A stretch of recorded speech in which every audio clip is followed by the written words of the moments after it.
15 A Dance of Many, Part 2. Were there moments, during the time of the dark, when the course of events could have been reversed? Moments where one individual, saying I will or I will not, could have altered the slow, inevitable slide into ignorance, cold, and oblivion? I like to think not, but maybe I am being charitable to those trapped within that time. The choices that the men and women of that age made, like those of today, were based upon their own survival and their own well-being. Each had to account for their actions to their superiors and to themselves. Each had to choose the best course for themselves and those they valued. But whatever their choices were, the ice was waiting. Arkal, Argivian scholar. Before Sima, in the gathering dusk, the citadel rose along the shoulder of the mountain. Those mountains, and the extensive swamps at their base, had forced a wide detour to the west, and she at last had to approach along the seacoast itself. The citadel of the conclave looked like a city from this angle, a city turned on its side and stacked vertically. Buildings, actually wings of the same great castle, were stacked one atop the other and ringed with wide parapets that served as roadways threading through the mass of stone and mortar. The battlements were limned by a reddish glow from innumerable torches, or, given the nature of the place, bits of red manna. To Sima it was the dark castle, the most dangerous place on this world. Here was where the wild mages made their lair, the ones too dangerous, too arrogant, and too chaotic to ever be a part of the City of Shadows. Their power was great, great enough that the other members of the Shadow Council would not allow members to visit, much less communicate. It was a tainted place and known as such from the earliest surviving records. Drafna himself wrote of this place when it was Monastery of Jix, and he told of the treachery that broke the original Council of the Ivory Towers. Sima suppressed a shudder. Jodah was somewhere inside there. If he was still alive. She had heard of their barbarities, of their challenges and their violent ways. They were not scholars but violent children, who thought of themselves as the true rulers of magical power and so ignored the rest of the world. They were magic run wild, a violation of the calm, reasoned research of the Shadow Council. She fished out the mirror from within the folds of her blouse. In the growing shadows of the darkening beach it glowed with a bluish tint all on its own. She turned it slowly, toward the great walled citadel. The bluish glow grew stronger. He was still alive, and she would go rescue him. She tucked the mirror securely in her shirt, heft her walking stick and pack, and began the long trudge up the side of the mountain to the main gate. It would be nearly dawn before she arrived. As she walked, 4 figures watched Sima from the swamp tracker, preacher, miracle worker, and the primata. She is here, said Primata Delphine. As I foretold, said Betj, the miracle worker, gazing through sightless eyes. Let us take her now, said the preacher, a lean, narrow-jawed man with wavy brown hair. Let us purge her soul before she joins with the others of her foul fellowship. Suffer not the magician to live, says the Book of Tal. The tracker, a dirty, mud-stained man, said nothing. No, said the primata, let her be unaware until we drop the hammer of Tal upon her. To the mud-stained man she said, you say this is a castle of wizards. The tracker nodded. For the past few weeks he had followed Sima and brought the other 3 here by secret ways, though with every mile he grew quieter and more circumspect. The blind woman who did not miss a step troubled him, and the brown-haired man who preached the Book of Tal at every chance, troubled him even more. The large woman did not merely trouble him, she frightened him to the core of his being, and so he merely nodded. The primata loomed over him, and the tracker felt he needed to add a bit more to his report. A bad place, they say. Filled with sorcerers and wizards. Best to stay clear, if you ask me. We should take the place ourselves, said the preacher. The 4 of us, said the primata, sarcasm dripping in her voice.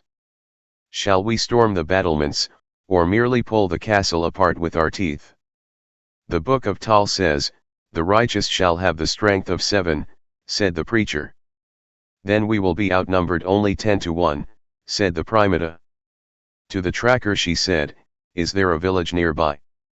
The tracker nodded and said, "Up the coast, a couple of good-sized towns." "How do they feel about sorcerers?" asked the primata. "Can't stand 'em," said the tracker, choosing his words carefully, "but they respect them. Every now and then one gets loose and carves through the area with his magic. They're afraid of 'em, 'cause they can't stand up to them." "The power of Tal is greater than any magic," said the preacher. "Indeed," said the primata. "Is there a church of Tal, there?" The tracker nodded, and added, "Small one, but influential. Tends to keep its nose clean around the wizards." "We will see about that," said the primata. "Come, now, we shall go to this town for aid." The three started northward, but the mud-spattered man held back. The primata looked at the tracker.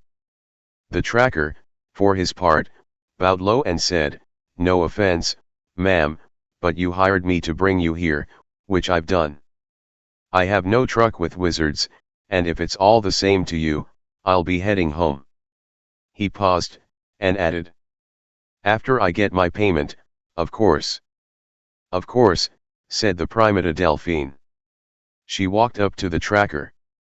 She towered over the smaller man, and he almost backed away from her presence. Gently she raised her hands and touched the man's temples.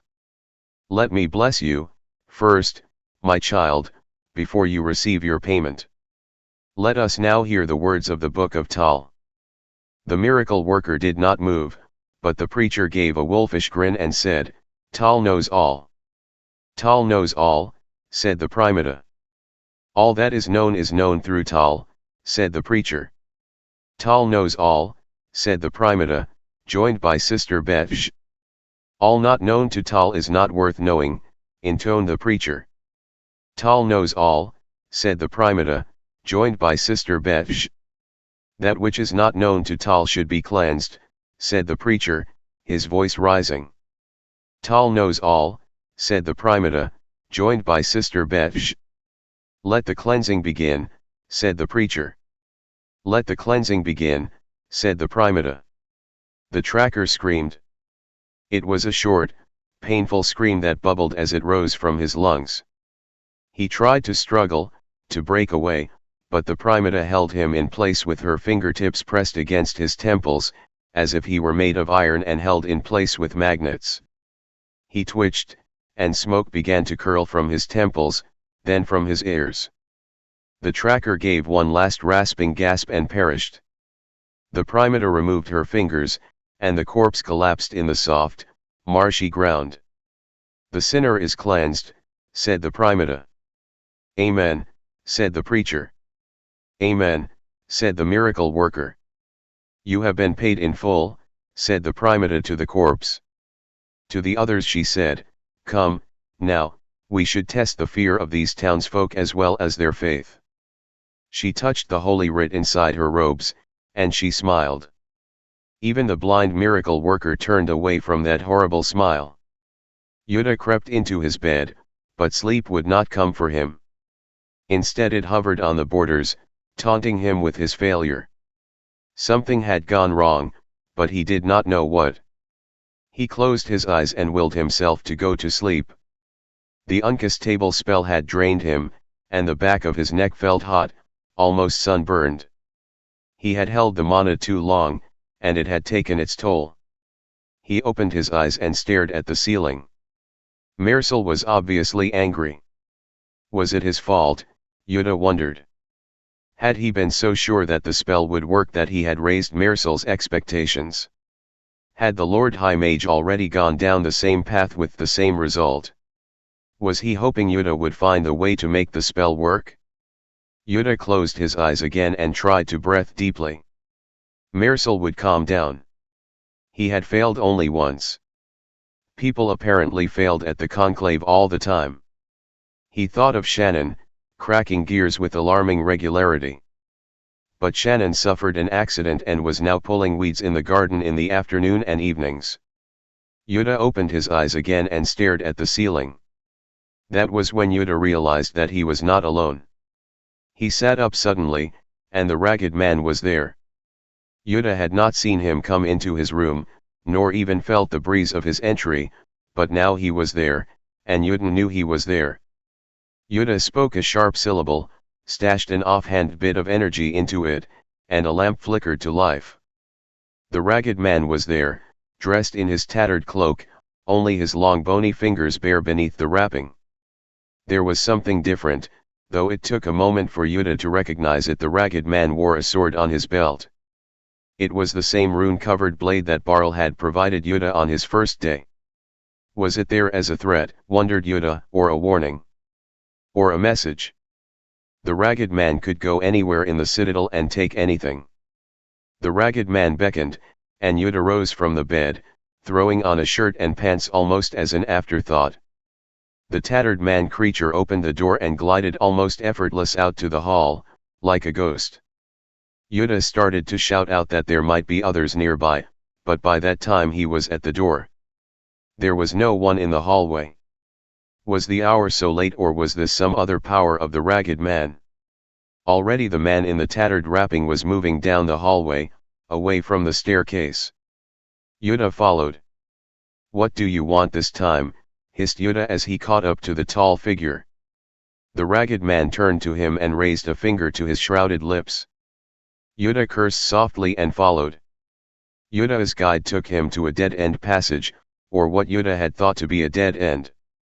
The passage ended in a huge alcove dominated by a great stained glass window showing Mersal heroically triumphing over a band of goblin raiders. To the best of Jodah's memory, he had never seen anyone in this alcove, despite benches set beneath the stained glass. The ragged man turned toward the wall on the left-hand side of the alcove and touched a stone. The stone was a part of the wall and should not have moved, but it did move, and the wall swung inward at the ragged creature's touch. The ragged man drew his weapon, and Jodah stepped back, his mind automatically going for the memories of the land, just in case. But the ragged creature held the sword before him, and the runes burst into crackling light. The sword glowed blue, and the ragged man plunged into darkness. Jodah followed him into the dark. He summoned a small light of his own, a white sphere in his palm that cast sharp shadows on the surrounding walls. They were at the top of a narrow staircase, barely wider than Jodah's shoulders, which plunged downward. The types of stone used in the walls, as well as the mortar and arrangement, changed as they moved downward. The passage would often level off, then change direction and descend again. Jodah saw no other doors or side passages, but once he caught the smell of salt spray, and another time he felt the floor vibrate from some distant engines. The passage spiraled down through the heart of the citadel. Jodah thought of Shannon's story about the white mage mappers, and its moral. Mersal and Barl did not allow their domain to be mapped. Jodah also remembered Shannon's tale of the fallen, lurking in the depths beneath the citadel. That did not make him feel any more comfortable. The passage narrowed now, and the walls sweated. The air grew close and tight for a moment, then the ragged man reached a blank wall. He paused for a moment, then another door swung open, into a larger space. Air, laden with dust and ancient smells, wafted over Jodah. The ragged man stepped through into that larger space, and Jodah followed. The space was akin to a tower, if one could think of a tower as being a tube running into the ground. The ceiling was lost in the darkness above them, and they were perched on the rim of a great pit. It was 10 feet from the curving wall to the pit's edge, but it felt narrow, as if the abyss below was tugging at Jodah, trying to pull him in. A warm breeze of dusty air wafted up from the depths of that pit. To Jodah's right, counterclockwise from his secret opening, a set of stairs spiraled up into the darkness. Before them a great cage had been suspended in the center of the room by silver chains. The cage itself was made of similar silver, almost translucent, so that it looked as if it was made of ice. Jodah thought of the torques around the servants' necks, and the tracery on the church's monocles. Within the cage was darkness. The darkness shifted and moved, and dirty hands clasped the ornate bars of the cage. A face appeared from the shadows, weathered, thin, and sallow. It had a beard, but it was ragged and matted. The face had eyes, but they were wide, and mad. The cage swayed as the prisoner within it shifted his position. Jodah again thought of the fallen and checked to see if the door was still open to the secret passage. It was. A thin voice issued from the cage. "Tell me," it hissed, "which is better, madness or darkness?" There was silence for a moment, then a thin voice cackled and spoke again, clearer this time. "Have you brought me something, my rag man?" The voice was almost a whisper, but it rebounded from the walls around Jodah and pressed against his ears. The rag man, bowed slowly and sheathed his sword in his belt. The light went out. Another silence, and this one was oppressive and brooding. Jodah looked at the figure in the cage. "What?" Jodah's throat was filled with dust, so he cleared it and started again. "What is this?" "This," said the figure. "This is Barl's cage." "Yes, that's what it is." "Barl is the artificer," said Jodah. "Who are you?" "Not Barl," said the figure, and he started laughing. It was a horrible laugh, rising and falling in an erratic rhythm. It slowed, then raised up again, then slowed at last to a chuckle. "I want you to know I am still sane. Oh yes, madness has been my sanctuary from the dark, but I am still sane. But it is a near thing, indeed." Jodah did not say what he was thinking but only nodded. The dirty, unshaven face in the darkness tried to exude some type of nobility. It stuck its chin out and moved a dirty hand back through its fouled hair.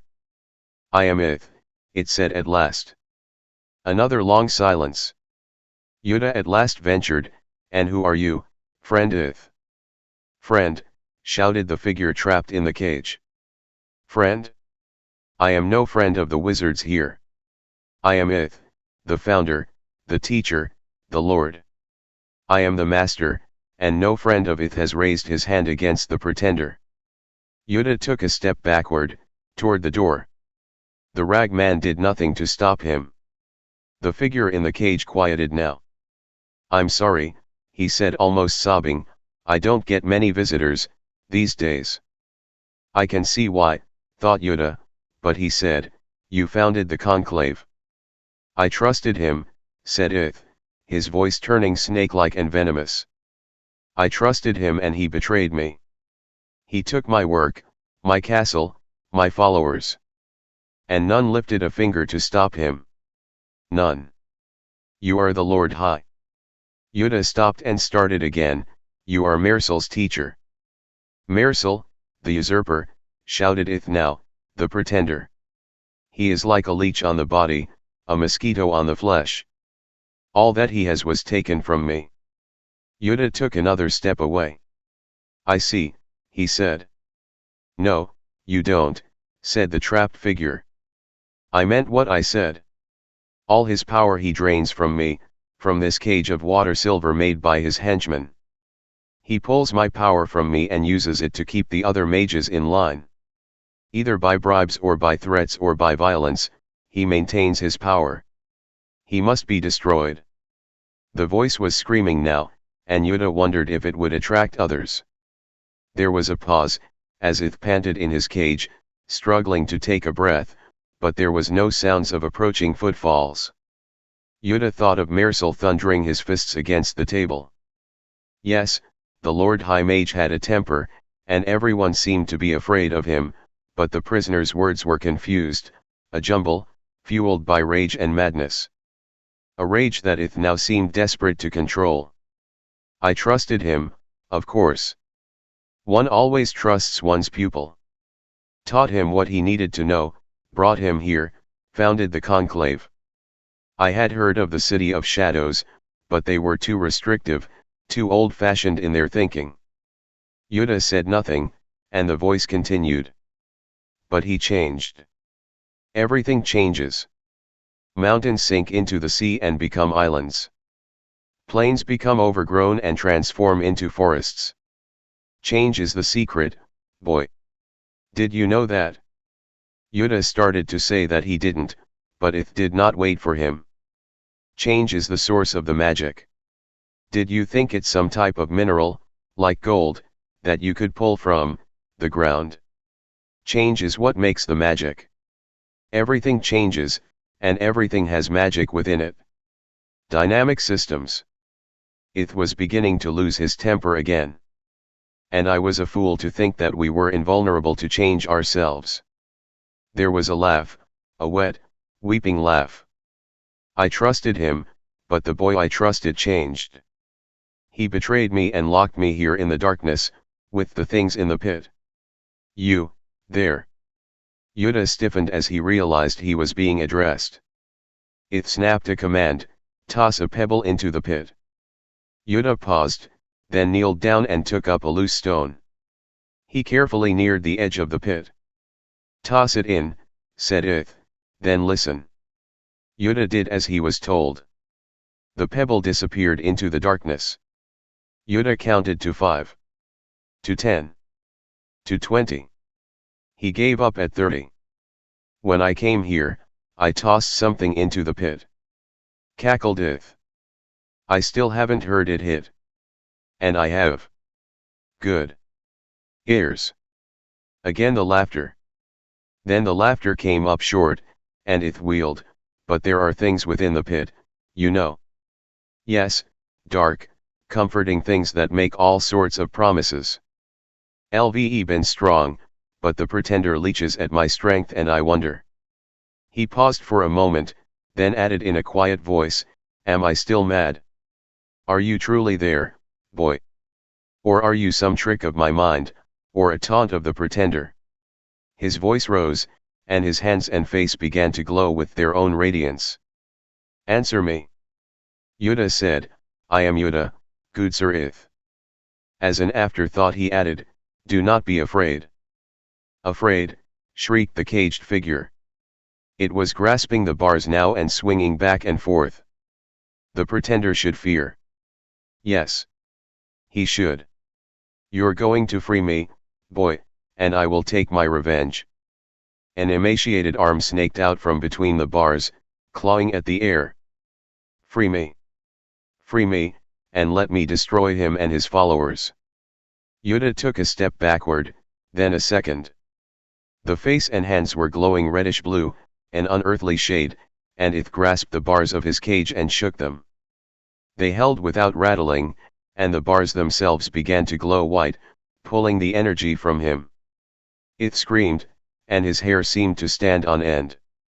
Free me, he bellowed, his voice becoming an almost incoherent barking. Jodah turned and ran, back for the door. The ragged man, no, the rag man, did nothing to stop him, standing like a stone sentry to one side. The screaming haunted Jodah for the first 100 stairs. After a long while, it finally stopped. Asterisk asterisk asterisk asterisk. Down in the pit, within the cage, Lord Ith sobbed and let go of the bars. His hands had been blistered and now felt like hot plates. He tried to remember why he had been screaming, as the darkness pulled at him from below. Then he remembered, and a single tear rolled down his grimy face, finally disappearing in his beard. Well, he said to the darkness, that didn't go as well as I had hoped, did it? The rag man said nothing in reply. Asterisk asterisk asterisk asterisk asterisk. Barl rapped on the door, and it swung open. Marsal sat in front of his clockwork calendar made of stone and metal, his hands together, fidgeting with his ruby ring, turning it around his finger. The deep scowl on his face told the story. Your experiment did not go well, said Barl. A statement, not a question. The Lord High Mage let out a long, impatient breath. No, he said. My experiment did not go well. Barl said, well, it was a first attempt, and he is relatively inexpert. He failed, shouted the Lord High Mage. He almost slammed a fist down on the delicate construct in front of him, then paused, slammed the fist into his hand, and stood up. Barl quietly shut the door behind him. He, shouted Marsal, failed. Perhaps he is not what you expect him to be, said Barl calmly. Oh, no, Marisol waved an impatient hand at the artificer. He's of Jarsil's blood. He read the book and understood it. Within a week he knew as much as I knew in a year, and he is a child. I thought I had him under my control and he still failed. Patience is a virtue, said Barl. We don't have time for patience, said Marisol. He waved a hand at the clock.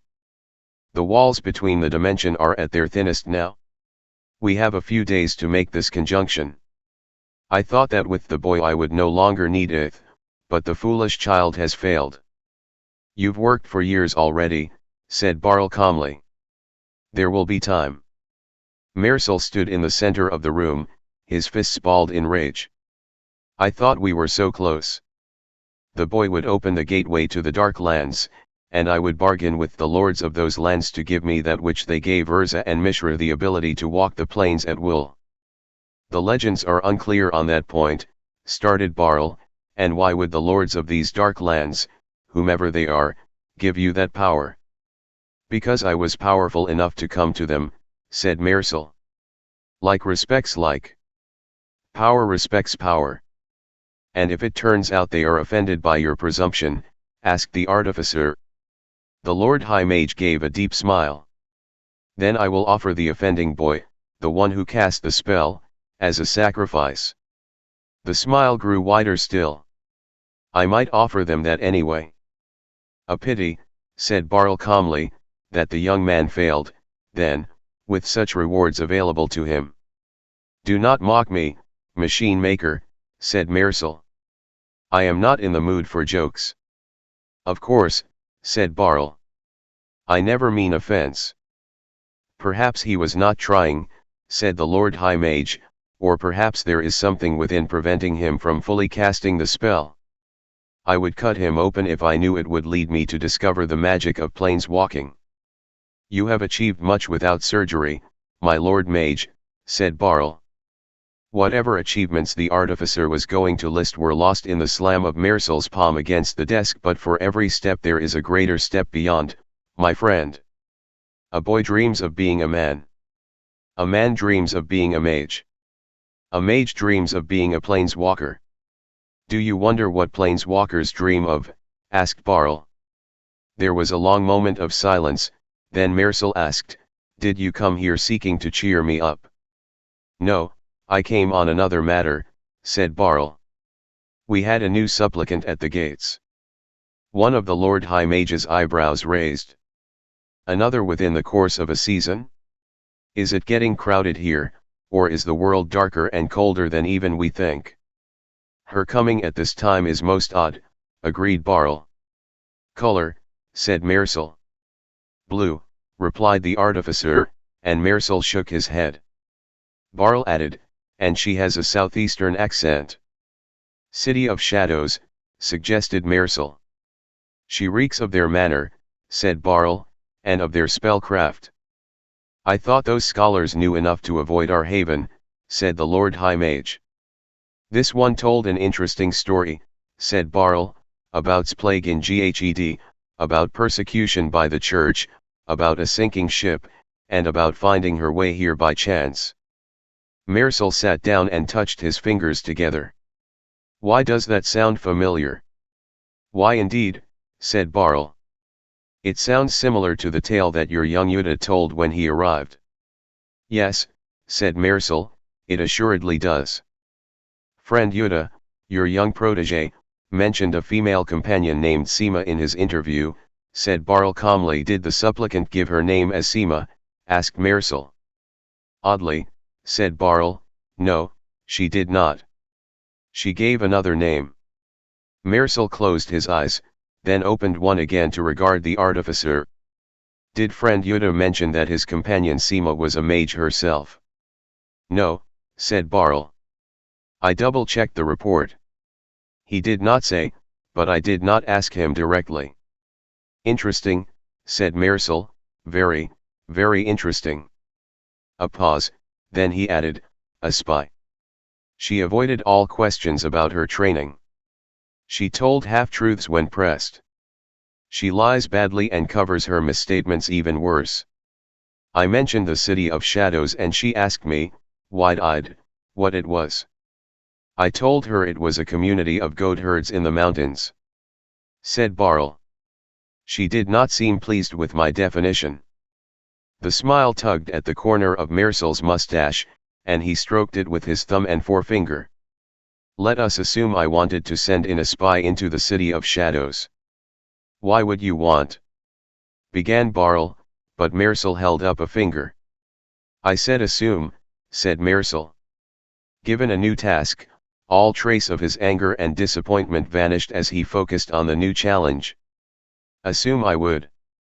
What would you say if I presented a plan in which I sent in a young mageling to become an agent in place, and sent in a more experienced mage after him, either to discover what he knows or to extract him from the castle?" "I would say that sounds very familiar," said Barl. "Yes, it does," said Mirsel. "So, assuming that is what we are facing, what would you do?" "I would kill the more experienced agent at the first chance," said Barl. "Do you wish me to do so?" Mirsel chuckled and shook his head. "Hammers, Barl, you're using hammers again. If you killed the more experienced agent, they would send another, and the first mageling would blame you for the death of his colleague as well." "And your solution is," said Barl. "I think the Lord High Mage sat at the desk and twisted the ring on his finger that the better solution is for our mageling, Jodah, to kill our spy, Seema. Without knowing, of course, at the time that he is doing the deed. Some deception may be required." "Some," agreed Barl, in a low tone. "Then our surviving mageling would know that he had no one to turn to on the outside world," continued Mirsel. "The city would disown him, and he would be ours entirely, to do with as we wished." The Lord High Mage reached out a hand and grasped the air. "He would be ours. Completely." Barl nodded. "A better choice than merely ripping him to shreds," said the artificer. The Lord High Mage leaned back and chuckled to himself. Barl permitted himself a measured smile. In the corner of the room, a small recording scarab rested at the bottom of the third page of 3 parchment sheets. It had stopped moving several minutes before, and now it lay there, its eyes blinking, waiting for someone to give it a fresh sheet to write upon.